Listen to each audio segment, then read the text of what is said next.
Coffee पर Kurukshetra show में मेहमानों द्वारा व्यक्त की गई राय और कमेंट्स उनके निजी विचार हैं। मेहमानों की राय को इंडिया टीवी या शो के होस्ट की राय ना मानी जाए। इंडिया टीवी का मकसद किसी भी व्यक्ति या वर्ग की भावना को ठेस पहुंचाना नहीं है।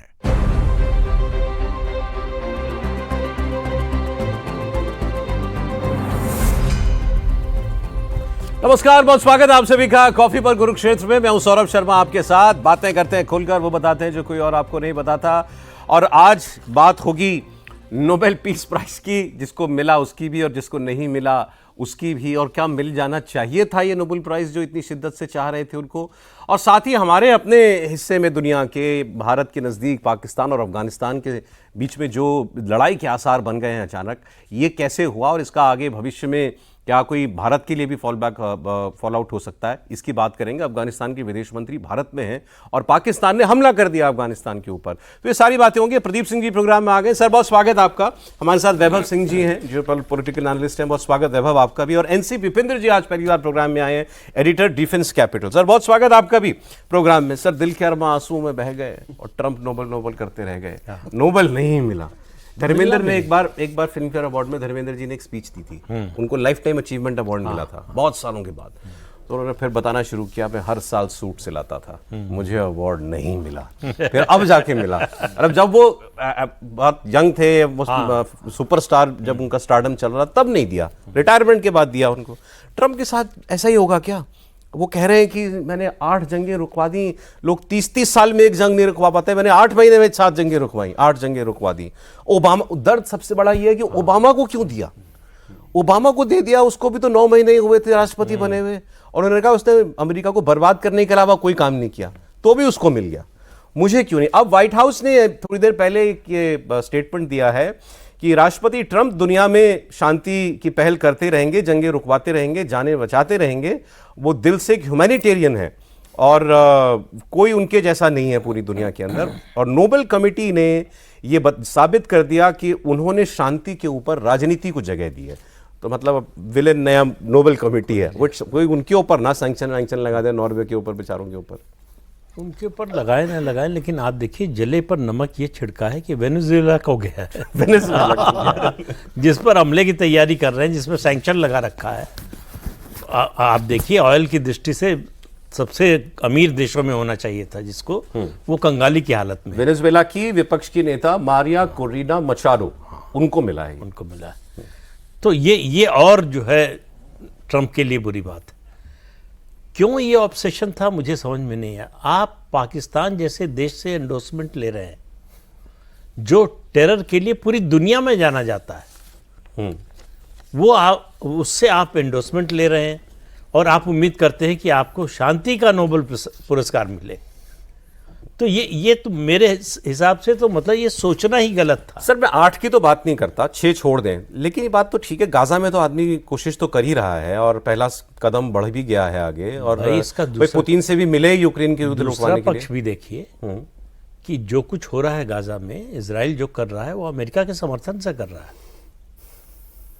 अमेरिका नहीं चाहता तो इजराइल इतनी दूर तक जा पाता क्या? ईरान पर बम आपने गिराया, तो आप समझिए, आप जबरदस्ती बगराम एयरबेस लेना है आपको, दे दो, नहीं तो फिर जो है तुम्हारा बुरा हाल कर देंगे। तो ये गुंडागर्दी से, दादागिरी से इस तरह की भाषा दुनिया के सबसे ताकतवर देश का राष्ट्रपति बोले, ये कैसे हो सकता है? बच्चों की तरह। और फिर दूसरी बात, यूरोप की जितनी बेइज्जती ट्रंप के इस कार्यकाल में हुई है, यूरोपियन कंट्रीज की, यूरोप वाले इसको बर्दाश्त नहीं करते। जेडी वेंस जाके जो कुछ यूरोप के बारे में बोले, समझ जाओ, भाषा ठीक कर लो अपनी, इस तरह से मत बोलो, ये सब यूरोप के लोग, वो उनके अंदर अब भी है कि हमने पूरी दुनिया पे राज किया था भाई। तो वो इस तरह की भाषा बर्दाश्त करने को तैयार नहीं। अच्छा, आप पोजीशन ऑफ स्ट्रेंथ में हो तब भी बात है, आप घर के अंदर भी कमजोर हैं, पूरी दुनिया को दुश्मन आपने बना रखा है, समर्थन में कौन खड़ा है पाकिस्तान आसिम मुनीर के अलावा? नहीं, तो फिर ये बताइए, फिर तो आपने जो कहा कि यूरोपियंस ऐसे हल्के में नहीं लेंगे इन सब इंसल्ट्स को, तो फिर क्या वाकई में मतलब ये फैसला मेरिट पे नहीं हुआ क्या, या ट्रंप डिजर्व नहीं करते थे? नहीं, ट्रंप तो डिजर्व नहीं करते थे, मेरिट पर हुआ या नहीं हुआ, क्योंकि नोबेल पुरस्कार जिस तरह से मिलते हैं, आप ये नहीं कह सकते कि सारे फैसले मेरिट पे ही होते हैं। लेकिन ट्रंप तो किसी हालत में डिजर्व नहीं करते थे। ठीक है। उनका कार्यकाल खत्म हो जाए, उनका अचीवमेंट सामने आए, उसके बाद हो सकता है रिटायरमेंट, जैसे जिमी कार्टर को मिला था रिटायरमेंट के बाद। हाँ, बाद में तो मिलते हैं। वो एक बात हो सकती है, लेकिन तब क्या परिस्थिति होगी और कौन कंटेंडर होगा। मैं तो दोपहर से सोच रहा हूँ कि मोदी जी को भी नॉमिनेट कर ही देना चाहिए था जब नहीं मिलना था, तो कर ही दे रहे हैं, अपने सर से एक बला तो टलती। कह रहे नहीं, ये तो बात हो गई ट्रम्प साहब की। हाँ, एटलीस्ट इन्होंने इंडिया पाकिस्तान वॉर तो 3 दिन में रोक दिया था मोदी जी ने डिसाइड किया ना रोकने का। तो उनको दे देना चाहिए था peace, Nobel peace prize. Modi ji को दे देते। 5 बार गांधी जी को नॉमिनेट किया गया, उनको नहीं मिला। देखिए, ये मैग्सेसे अवार्ड, सॉरी आप बताइए, ये ठीक मैग्सेसे है। अवार्ड और ये नोबेल पीस प्राइज, ये सारे पॉलिटिकल अवार्ड्स हैं। ठीक है, हमेशा से पॉलिटिकल अवार्ड्स रहे हैं। हमेशा अपने स्ट्रेटेजिक डीप स्टेट के जो प्रोजेक्ट्स होते हैं उनको पुश करने के लिए इनका अपने इस्तेमाल, एजेंडे को push अपने एजेंडे को, अपने एजेंट्स को पुश करने के लिए उनको ये दिया जाता है। ठीक है, अमेरिका के अंदर भी आप देख लीजिए, ये जो आपके बांग्लादेश में जो बैठा हुआ है मोहम्मद यूनुस, अब उसको देखिए, अमेरिका में उसको अवार्ड नहीं दिया गया, उसको दिया गया। तो ये जो डीप स्टेट के टाउट्स हैं, मिनियंस हैं, एजेंट्स हैं, उनको बड़ा बनाने के लिए, उनको ग्लोरीफाई करने के लिए ये अलग अलग देशों से जो इनके एजेंट होते हैं उनको उठाते हैं, उनको ग्लोरीफाई करते हैं, उनको ग्लोबल एक वो मिलती है, फिर उसको यूज करते हैं उस देश के अंदर उनको पुश करने के लिए, ताकि वो सत्ता में किसी तरीके से आए या इन्फ्लुएंस या डिसरप्शन क्रिएट करने की पोजीशन में आए, और फिर कल को उनका इस्तेमाल करके वहां पे किया जाए। लेकिन मैं सर बहुत सारा वेस्टर्न मीडिया पढ़ रहा था, तो खासकर गाजा को लेकर, तो अमेरिका के बहुत सारे लोग, एक्सपर्ट्स ये मानते हैं कि ट्रंप का उस पीस प्रोसेस में इन्वॉल्व रहना बहुत ज़रूरी है अगर वहाँ वाकई शांति करानी है गाजा के अंदर। तो उम्मीद करें कि ये लगे तो रहेंगे। भाई देखिए, इन्होंने अपना दामाद उस काम में लगा दिया, जैरेड कुशनर, अपना दोस्त जो है क्या नाम है, स्टीव विटकॉफ। अब आप जो खबरें आ रही हैं वहाँ से कि उन दोनों ने ही पूरा पायलट किया है इस डील को अभी तक, और अभी तक तो आसार ये है कि हमास बंधक छोड़ेगा और इजराइल थोड़ा पीछे हटेगा। मैं पढ़ रहा था, इजराइल ने तो ये बयान दिया है कि हमारी तरफ से सीजफायर है और हमने फोर्सेस रिलोकेट भी कर ली हैं। तो दो बातें, वहां आपको फिलहाल शांति होती दिख रही है, और क्या उसको ट्रंप को उसका क्रेडिट जाना चाहिए? मेरे को मानना है कि अभी ये जो पीस डील इन्होंने अभी पुश किया है, उसको दोनों तरफ ने एक्सेप्ट करके उसको इम्प्लीमेंट किया, तो डेफिनेटली ट्रंप को ये क्रेडिट जाना चाहिए। क्योंकि इसमें आप देखिए, स्थिति ऐसा है कि दोनों साइड अपने आप इस जंग को छोड़ने के लिए तैयार नहीं है इस वक्त। मगर ट्रंप के ये एफर्ट सक्सेस होती है तो ट्रंप को क्रेडिट जाना चाहिए। मगर आप एक बार देखिए, पिछले 2 साल से जंग चल रही है वहाँ पे, मगर ट्रंप पिछले 8 महीने 9 महीने से कोशिश कर रहा है, फिर भी वहाँ पे कोई पीस होने का संभावना नहीं दिख रहा है इस वक्त। ये जो पीस डील है ये भी सक्सेसफुल रहेगा, कोई इसका वादा नहीं है कि वो रहेगा, क्योंकि कोई गारंटी नहीं है। पहले भी आप देखेंगे तो पीस डील का कोशिश किया गया, सारा फेल हो गया। कोई ना कोई, ऑफ कोर्स इजराइल का एक मानना है कि उनका जो सारे लोग वहाँ पे अभी बंधक बने हुए हैं वो सब हमास छुड़ जाएं, उसके बाद हम रोक देंगे। बट यही है क्या उनका इरादा? ये पहले एक बड़ा क्वेश्चन मार्क है। तो उनका इरादा वो नहीं है पूरा हमास को खत्म करना है, ये वाला इरादा है, तो ये जंग चलता रहेगा, ये कभी रुकने वाला नहीं है। हमास हथियार नहीं डालेगा? हमास डेफिनेटली रिएक्ट करेगा, डेफिनेटली करेगा। यहाँ नहीं करेगा तो किसी ना किसी तरह किसी और दिन करेगा, वो तैयारी करेगा उसके लिए। तैयारी अभी भी जारी है, उनको दूसरा इजराइल के ऊपर दूसरा अटैक करना। हमास खत्म होने नहीं जा रहा, बिल्कुल नहीं खत्म होगा। अभी हमास कंप्लीटली गाजा में इंट्रेंच्ड है, ठीक है ना। वो हमास का एक्सेप्ट फॉर फ्यू लीडर्स, आपको कोई लीडरशिप, सेकंड रंग लीडरशिप कौन है पता ही नहीं है इसराइल को। अब उनको कैसे खत्म करेंगे? एक बंदे को आप खत्म करेंगे तो दूसरा बंदा खड़ा हो जाता है वहां पे आके, उनको कैसे खत्म करेंगे? वो चींटियों की तरह हर जगह से निकल के आते हैं, तो आप उनको कैसे खत्म करेंगे? बहुत मुश्किल है ये वाला खत्म बाय फोर्स भी नहीं खत्म हो सकते, बिल्कुल नहीं हो सकता है। हमास और इसराइल का जो जंग है कभी भी खत्म नहीं हो सकता है। ओके, जब तक ये हमास पूरा अनरिकॉग्नाइज्ड हो जाए पूरे दुनिया में, तब तक ये खत्म नहीं हो सकता है। पॉलिटिकल रिकॉग्निशन है हर जगह पे। अभी देखिए पूरा यूरोप ने कर दिया, नहीं, पैलेस्टीन को रिकॉग्नाइज पैलेस्टीन को किया, हाँ। बट उसका प्लान ये है कि हमास एडमिनिस्ट्रेशन से खत्म हो जाएं और पैलेस्टीन अथॉरिटी जो है वो किसी और के हाथ में आ जाए, जो न्यूट्रल जो बोलते हैं उस लीडरशिप में आ जाए, तब वो खत्म करेंगे। टोनी यही- ब्लेयर को देना चाहते हैं, उसके लिए टोनी ब्लेयर को देना चाहते हैं। लेकिन मैं तो सर, ये मैंने वो जो वहाँ वेस्टर्न मीडिया कह रहा है, वो ये कह रहा है कि ट्रंप को इन चीज़ों से मतलब ही नहीं है कि यहाँ कभी स्थायी शांति होगी या कभी फिलिस्तीन एक राष्ट्र बनेगा। अभी क्या हो रहा है, वो जैसे ना डील, ये तो वो थे डील मेकर है। डील मेकर, तो वो डील ही भाई, चाहिए। नहीं, उनका उद्देश्य समझिए, नियत समझिए। हमास में रिवेरा बनाना है उनको, गाजा में, गाजा में, हमास में नहीं, गाजा में। तो उससे आप समझिए, युद्ध होना और युद्ध रुकवाना दोनों बिजनेस है ट्रंप के लिए, अमेरिका के लिए भी रहा है। अभी ट्रंप है चूंकि राष्ट्रपति, तो उनकी बात कर रहे हैं। यूक्रेन और रूस का युद्ध रुक जाए तो जो कंस्ट्रक्शन के ठेके मिलेंगे किसको मिलेंगे? अमेरिकन कंपनियों को, और अभी तो ट्रंप के परिवार को मिलेंगे। आप पाकिस्तान जाके जो है क्या डील करके आए? क्रिप्टो की डील करके आए अपने परिवार के लिए, वो बेटे को दिलाई। बेटे को दिलाई। यहाँ भी सर ये जो जैरेड वियतनाम में जो है गोल्फ कोर्स लिया आपने टैरिफ कम करने के लिए। तो दुनिया में आप जो बता रहे हैं और जो कर रहे हैं, दोनों में बड़ा फर्क है। ये जो दामाद को भेजा है, वो दामाद की फर्म्स में सारे अरब स्टेट का पैसा लगा हुआ है, इसीलिए उसका इन्फ्लुएंस है वहां पे, इसीलिए उसको भेजा ये डील कराने के लिए। जैरेड कुशनर जो है ना, जैरेड वो कुशनर यहूदी है शायद। हाँ, वो जो है। और जैरेड कुशनर की जितनी भी इन्वेस्टमेंट हैं अमेरिका के अंदर, उसमें कतरीज और सऊदीज का सबसे ज़्यादा पैसा है। दोनों ने काफ़ी हैविली इन्वेस्ट किया हुआ है। और ये जब डोनाल्ड ट्रंप पिछली बार प्रेसिडेंट थे तब से ही है, उसी समय से है। और जब अब्राहम अकॉर्ड्स हुए थे तो वो जैरेड कुशनर का ही इनिशिएटिव था कि ये जो अरब कंट्रीज हैं वो रिकॉग्नाइज करें। Next in line Saudi Arabia था। सऊदी अरेबिया ने जो स्टेप बैक लिया है अभी, वो तब लिया है जब कतर के ऊपर इन्होंने बॉम्बिंग की है।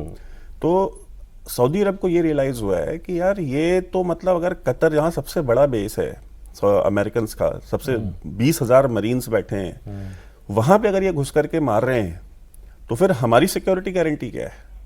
और कतर और इजराइल के बीच में सबसे ज़्यादा कोलैबोरेशन है पूरे मिडिल ईस्ट में। अच्छा, सबसे ज़्यादा कोलैबोरेशन है इनका इंटेलिजेंस के लेवल पे। और हमास की लीडरशिप भी अगर कतर में रहती तो उनकी मर्जी से थी। हम कतर उनको इनके कहने की वजह से अपने यहाँ रखता था, इजरायलीज के। और इजरायली इंटेलिजेंस बताती थी कि इनको पैसा देना है नहीं देना है, इनको इस मंथ की इंस्टॉलमेंट देनी है कि नहीं देनी है। और ऑन रिकॉर्ड है कतर की गवर्नमेंट कि भाई हमने नेतन्याहू से पूछा था कि हम इनका पैसा बंद कर दें, क्योंकि हमको ऐसा शक था कि कुछ 7 अक्टूबर टाइप करने वाले हैं, काफी पहले से। तो उन्होंने कहा हमने इनसे इजरायली से पूछा, इजरायली गवर्नमेंट ने हमको, बेंजामिन नेतन्याहू ने कहा कि नहीं आप उनका पैसा बंद मत कीजिए। लेकिन अब ट्रंप के आने के बाद जो हुआ है ना, मतलब एक तो दुनिया का विश्वास खत्म हो गया। भाई अगर भारत जैसा देश है, कोई स्टैंड लिया है, कोई नीति अगर है, आपकी विदेश नीति है, तो है, भारत उस पर कायम रहेगा। उस आदमी का तो भरोसा ही नहीं है। कतर सबसे अच्छा दोस्त है मिडिल ईस्ट में आपका, इजराइल ने बम गिरा दिया जाके। आज दुनिया पे कोई आदमी मानने को, सीरियस आदमी मानने को तैयार नहीं कि ट्रंप को मालूम नहीं था। किसी ने मैं न्यूयॉर्क टाइम्स पढ़ रहा था, तो किसी अमेरिकी जर्नलिस्ट ने, इजरायली जर्नलिस्ट ने वहाँ अखबार में ये लिखा है कि ट्रंप और नेतन्याहू के रिश्ते ऐसे हैं कि ट्रंप को धमकी भी देनी नहीं पड़ती, उसको डांटना भी नहीं पड़ता, वो ऑर्डर करता है। ट्रंप ऑर्डर्स नेतन्याहू, और नेतन्याहू को वो करना होता है जो ट्रंप बोले। कैसे हो सकता है कि वहां ना पता हो? और मैं यहां लाता हूं थोड़ा सा इसको घुमा के बात को, जो हमारे बगल में हुआ, पाकिस्तान ने जो अफगानिस्तान पे हमला किया है, ये हो सकता है कि बिना ट्रंप की जानकारी के? नहीं नहीं, आप मुझे बताइए ना, टीटीपी, उनका यही आर्गुमेंट है ना कि भाई टीटीपी जो है हमारे यहाँ हमले कर रही है।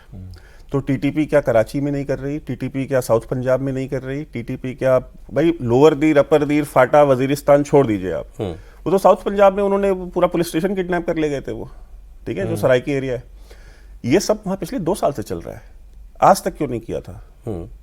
आज इसलिए किया है क्योंकि अमेरिका ने से ही एश्योरेंस मिली। अभी कल उन्होंने एमरेम मिसाइल जो है 120C, जो एम 120C है, वो उन्होंने दिया है, जो अभी तक जितना देते रहे उससे ज्यादा एक्सटेंडेड वर्जन दिया है, जिसकी रेंज 160। उसको डिनाई कुछ क्लैरिफिकेशन आया उस पे कि हम उसके स्पेयर्स वगैरह ही दे रहे हैं। नहीं नहीं, वो मिसाइल देंगे, आप मुझसे लिख के ले लीजिए, वो उनको मिसाइल भी देंगे, वो उनको नए फाइटर जेट चाहिए होंगे वो भी देंगे। और आपको याद हो तो पाकिस्तान की पेंडिंग ऑर्डर्स भी थे F-16 के, वो जो रुके हुए हैं वो भी दे देंगे। आप कह रहे हैं ये हमला पाकिस्तान से अफगानिस्तान में ट्रंप ने करवाया? बिल्कुल, ये ट्रंप के एक मर्जी से हुआ है। और ये जब आसिम मुनीर, आप मुझे बताइए 6 महीने में वो 3 बार गया है, 90 मिनट 120 मिनट्स, इतना तो प्रोटोकॉल किसी भी कंट्री के, मतलब आप हेड ऑफ स्टेट के साथ भी इतना टाइम नहीं स्पेंड करते जितना वो close door meetings Asim Munir के साथ करी है, जितनी लंबी लंबी उन्होंने। तो हेंचमैन बना लिया क्या उसको? तो बेस एग्जैक्टली मैं उसी पॉइंट पे आ रहा था। जी, मैं उसी पॉइंट पे आ रहा था कि इस पूरे रीजन में आसिम मुनीर ने उसको बोला है कि भाई आपको अफगानिस्तान में बगराम बेस चाहिए, वो आपको हमारे अलावा कोई दे नहीं सकता, ठीक है। आपके लिए जितने बंदे हम अपने मरवाते हैं उतना कोई है मरवाने वाला दुनिया में, वो कोई है नहीं। आपको जो एक्सक्लूसिविटी पाकिस्तान प्रोवाइड करता है अमेरिका को, चाहे वो अपने जैकबाबाद एयरबेस दे दे, जो भी दे दे, नूर खान दे दे, वो स्ट्रेटेजिक एक ऑटोनोमस अमेरिकन टेरिटरी हो जाती है वो। वहां पे वहां का जो कोर कमांडर होता है पाकिस्तान का, वो भी नहीं जा सकता, ठीक है। ये एक्सक्लूसिविटी आपको दुनिया में कौन प्रोवाइड करेगा? कोई नहीं। चाइना को अगर आपको फिक्स करना है तो इंडिया तो आपके लिए लड़ेगा नहीं, ठीक है। इंडिया ने साफ कहा है भाई हम अपनी लड़ाई खुद लड़ेंगे, ठीक है। हम आपके कंधे पे नहीं लड़ेंगे, हमें आपसे जो जरूरत होगी हम आपसे ले लेंगे, बट हम आपका ये कि आपके लिए हम चाइना से लड़ जाए तो वो नहीं करेंगे। तो वो करेगा कौन? वो पाकिस्तान करने को बेच रहा है भाई, वो करेगा नहीं करेगा वो बात का सवाल है। सौदा बेचना है ना, बेच दिया उसने जाके। देखिए, लेकिन पाकिस्तान के सामने प्रोवोकेशन तो थी, इनके इतने लोग मर रहे हैं हाल फिलहाल के दिनों में, सैकड़ों लोग मारे जा चुके हैं पिछले कुछ महीने, फौज के लोग इनके, और अभी जो अटैक हुआ उसमें 11 लोग शायद मारे गए। तो ख्वाजा आसिफ जिनका डिफेंस मिनिस्टर है, उसने तो इनकी पार्लियामेंट में कहा इनफ इज इनफ, और अब हम जवाब देंगे, उसमें कोलैटरल डैमेज हो तो हो, और अगले दिन हमला हो गया। फिर वो प्रोवोकेशन भारत के पास क्यों नहीं? हमारे पास हम तो बिल्कुल ठीक कह रहे हैं। और आप ये देखिए, फर्क देखिए, कतर पे हमला किया इजराइल ने, नेतन्याहू से माफी मंगवाई ट्रंप ने। इस मामले में कोई यूएस का बयान आया है? कुछ आलोचना करते हुए, निंदा करते हुए, गलत हुआ नहीं होना चाहिए, कुछ नहीं। तो जो वैभव बात कह रहे हैं बिल्कुल सही है, बिना अमेरिकन की मर्जी के हो ही नहीं सकता था। वो ठीक कह रहे हैं कि अभी तक क्यों नहीं हुआ। सर अब कर तो दिया, काबुल में आपने एयर स्ट्राइक की है, और वो टीटीपी का चीफ मारा भी नहीं गया, जो खबरें हैं वो जिंदा है। क्या अब इसका क्या काबुल में रहता नहीं है? नहीं, जहां वो नहीं भी रहता, वो पाकिस्तान में ही रहता है। उसने बाद में एक स्टेटमेंट रिलीज करके यही बोला कि मैं उस वक्त केपीके में ही था, खैबर पख्तूनख्वा में ही था जब इन्होंने हमला किया। मगर 50% केपी पे वो रूल करता है। आपने एक अलग कंट्री, एक सॉवरेन देश की कैपिटल सिटी पर बॉम्बिंग की है पाकिस्तान ने, भले ही तालिबान के पास वैसा रिसोर्सेज नहीं हो जो पाकिस्तान के पास है, वैसी मिलिट्री हार्ड पावर नहीं, कोई फर्क नहीं पड़ता। अमेरिका ने आके देख लिया, रूस ने आके देख लिया, तब भी उनके पास कोई बड़ी फौज नहीं थी, बड़े हथियार नहीं थे, भाग कर जाना पड़ा। अमेरिका को तो अपना सब कुछ छोड़ के, हथियार, पैसा सब छोड़ के भागे हैं। तो कोई छोटी मोटी ताकत तो अमेरिका है नहीं। ये तो अब क्या पाकिस्तान और तालिबान के बीच क्या होने जा रहा है? और संबंध खराब हो गए। उनको जब तालिबान को सत्ता मिली थी तो पाकिस्तान को लगा था कि अब हमारे दिन अच्छे आ गए, दोनों मिलकर जो है भारत के लिए मुसीबत पैदा करेंगे। हुआ उल्टा, तालिबान और भारत की दोस्ती बढ़ रही है। तालिबान का विदेश मंत्री भारत में है, बिल्कुल, और ये भी खबर है कि शायद भारत जो है एम्बेसी भी खोलने जा रहा है। नहीं, हो गया अनाउंसमेंट, हो गया। जयशंकर जी ने अनाउंसमेंट कर दिया कि हम उसको अपग्रेड कर रहे हैं टू फुल एम्बेसी। तो जो लग रहा था उसका ठीक उल्टा हो रहा है, मतलब या कहें जो पाकिस्तान को उम्मीद थी उसका ठीक उल्टा हुआ। और अफगानिस्तान के विदेश मंत्री का स्टेटमेंट भी मैं आपको बता देता हूं।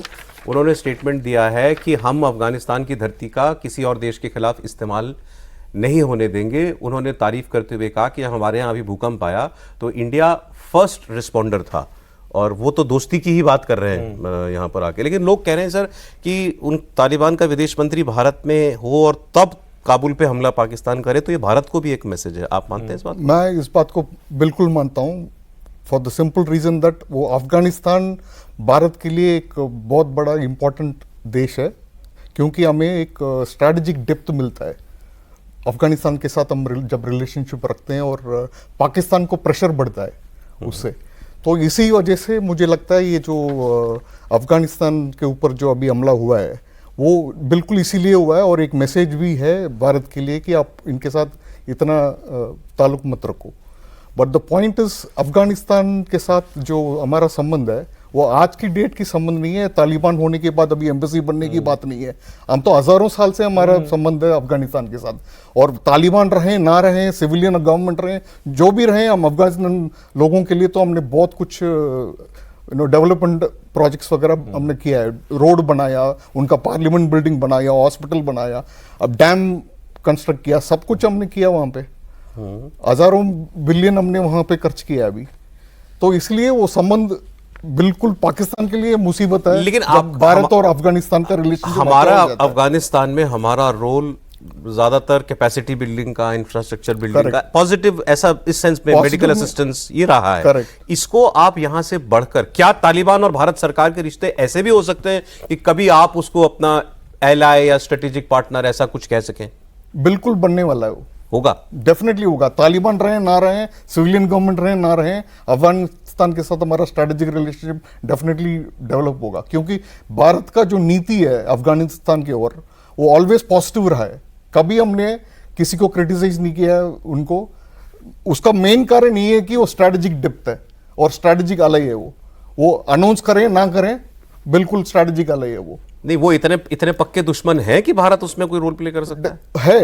बिल्कुल है। आप समझिए, जैसे प्रदीप जी ने कहा अभी, जब अफगानिस्तान में तालिबान की सरकार बनी थी 2023 में, तुरंत बाद पाकिस्तान बड़े खुश हुए, बड़े उन्होंने डोल बजाया कि हमारा तालिबान आ गया है, हमारा बहुत अच्छा संबंध होगा। बट उसका उल्टा हुआ, हर बार ऐसे ही होता रहा है अफगानिस्तान के साथ, पाकिस्तान के साथ यही होता रहा है। और दूसरा एक विषय है, वो पुश्तून जो फाइटर्स हैं उनको पाकिस्तान में बहुत ज्यादा उन्होंने आके सेटल किया। पुश्तून पॉपुलेशन पर्टिकुलरली, उनमें फाइटर्स भी हैं जो टीटीपी की बात कर रहे हैं, तो वो फाइटर्स को पाकिस्तान से पुश करके अफगानिस्तान भेजने का उनका कोशिश रहा है।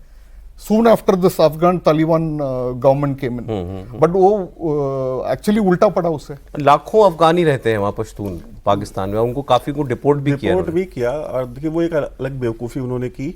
बट मैं एक चीज़ बताता हूँ, अफगानिस्तान जब गवर्नमेंट थी, मुल्ला उमर की जब गवर्नमेंट थी तालिबान की, उस समय इन्होंने कैंप्स बनवाए थे आईएसआई ने वहाँ पे अफगानिस्तान के अंदर।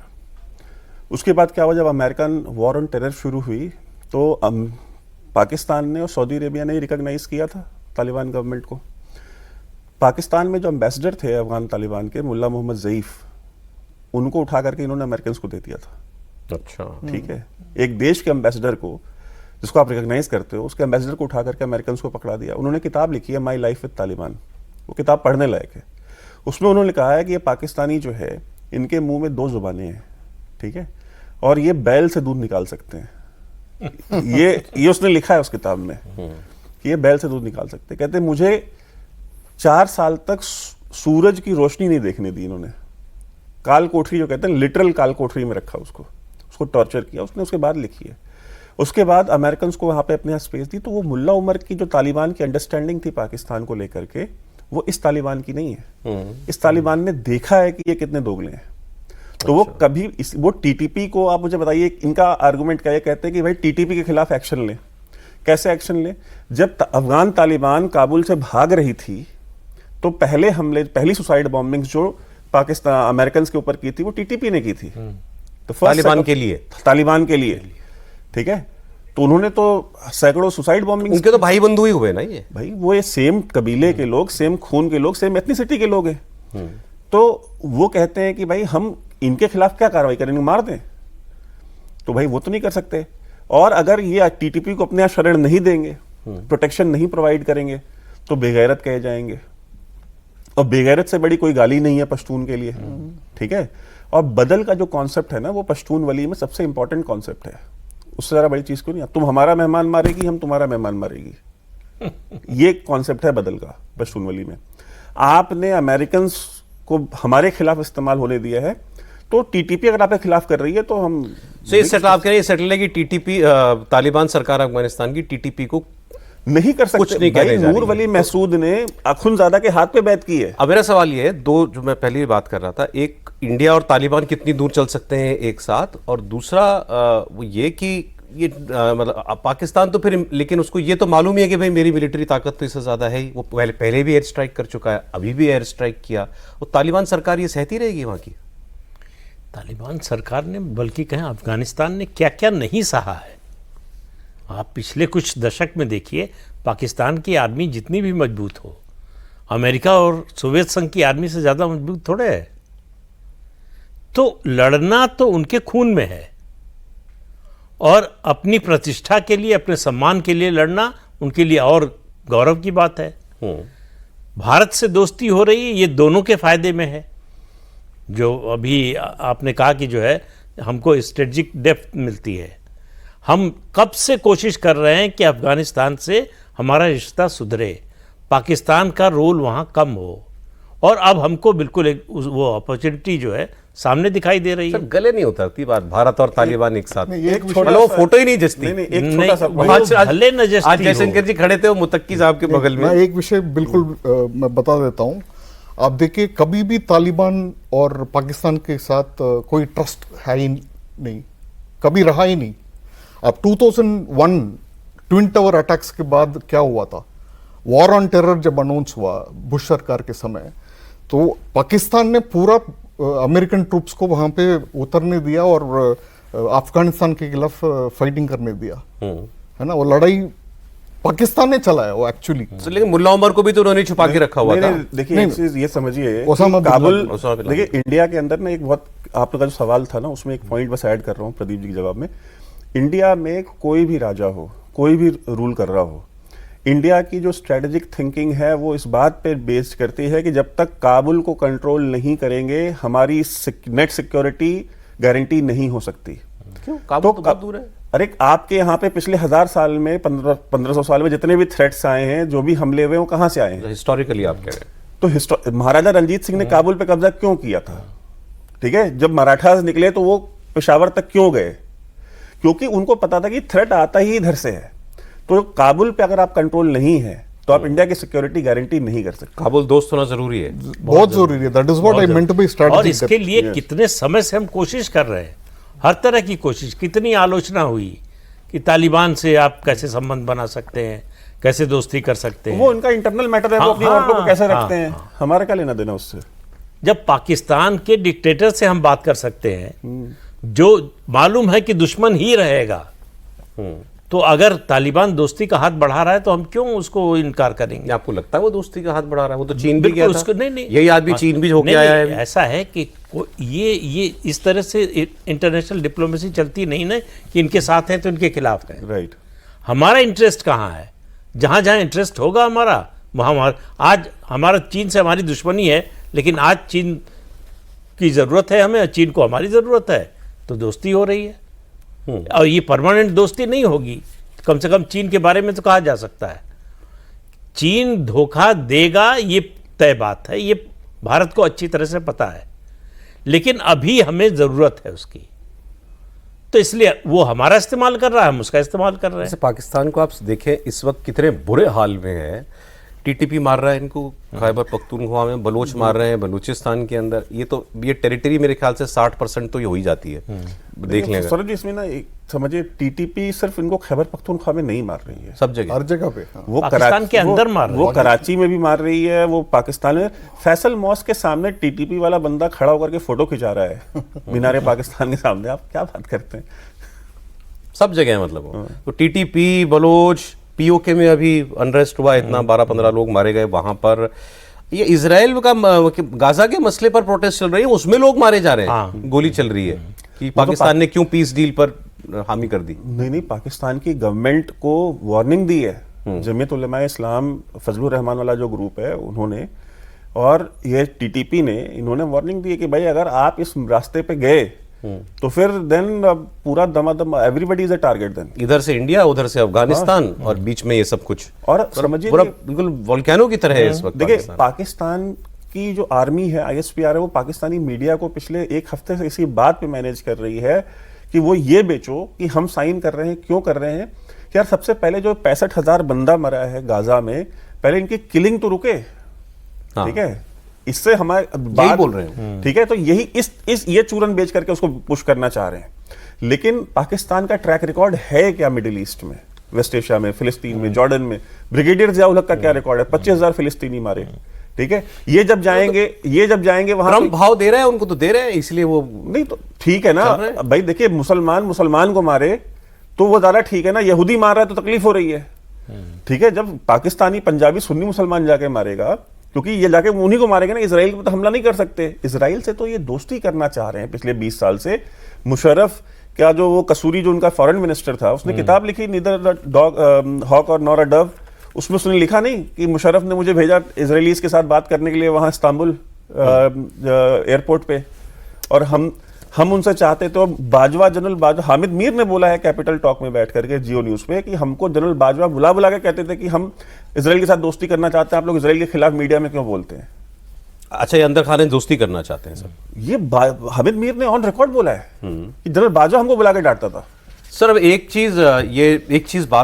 बात छूट गई। जब हम ट्रम्प की बात कर रहे थे, प्राइम मिनिस्टर मोदी ने जो उनको एक्स पर पोस्ट किया और उनको बधाई दी कि इस पीस डील में डोनाल्ड ट्रम्प की वजह से शांति आ रही है, उसमें उन्होंने लिखा माय फ्रेंड डोनाल्ड ट्रम्प, और फिर ये भी लिखा कि मुझे उम्मीद है कि हमारी ट्रेड डील भी जल्द होगी और हम आगे टच में रहेंगे। तो ये अचानक से इतना लवी डबी कैसे हो गया सर?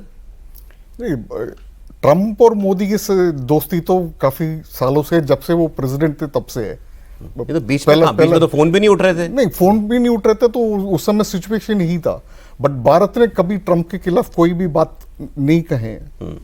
सर मोदी जी ने नहीं कहा है, जयशंकर ने नहीं कहा है, किसी ने भी नहीं कहा है। मैं ये पूछना चाह रहा हूँ, बिहाइंड द सीन्स ऐसी क्या पॉजिटिव डेवलपमेंट है कि मोदी जी अब ट्रम्प से बात करने लगे? मुझे लगता है भारत और मोदी जी को उम्मीद है कि ट्रम्प जो भारत के साथ जो रिश्ता है उसका फायदा जो है वो उनको समझ आएगा, और समझ भी है ऑलरेडी। अच्छा। क्योंकि आप देखिए पाकिस्तान के साथ दोस्ती दो ही विषय के लिए हो रही है। पाकिस्तान की दोस्ती क्यों है? पाकिस्तान जियोपॉलिटिकली एक लोकेशन में है जहां वो वेस्ट एशिया और चाइना और साउथ एशिया, ये तीनों रीजन को वो वहां से टैकल कर सकते हैं। और दूसरा रीजन है, जब चाहिए पाकिस्तान अपना जमीन बेच सकते हैं अमेरिका को। आप यहां पे आ जाइए, जो मर्जी कर लीजिए करके वो दे सकते हैं, उनको जगह दे सकते हैं। ये दो ही कारण है जिस वजह से पाकिस्तान इस वक्त उनके लिए बहुत इंपॉर्टेंट लग रहा है। बट आप लॉन्ग टर्म रिलेशनशिप में देखेंगे तो ट्रम्प रहे ना रहे, तो भारत का जो डेमोक्रेसी है, उनका रूल ऑफ लॉ है, उनका जो इकोनॉमिक कैपेसिटी है, आप देखिए आज की डेट में पूरे दुनिया में $25 बिलियन के डिफेंस डील इंडिया ने किया है, कोई और देश ने नहीं किया है पिछले 20 साल में।